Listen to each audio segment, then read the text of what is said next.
alihubiri Stefano ni injili gani? Ni ujumbe gani ule ambao Paulo alihubiri? Ni ujumbe gani huo kina Timotheo walihubiri? Ni ujumbe gani huo ambao wale masujaa wa imani walihubiri? Hawa masujaa wa imani walihubiri kuhusu Kristo aliyekufa na akafufuka. Wakatangaza kuhusu msalaba wa Yesu. Baada ya kutangaza kuhusu msalaba, walitangaza kuhusu ufufuko wa Kristo.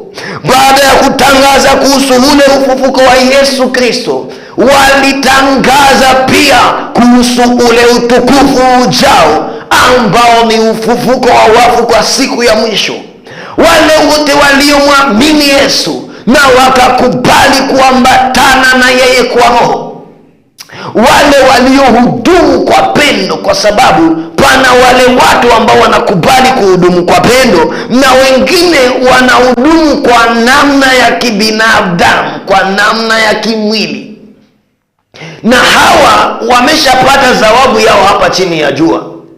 Mpendwa katika Kristo, usipowaonyesha watu mbingu, usipowaongoza kwa safari ya kwenda mbinguni, patakuwa na shida, na hapana njia nyingine ya kupata wokovu. Hapana msaada mwingine tulio nao isipokuwa kwa ile njia moja tu ya kumwamini Yesu na kumtumainia yeye.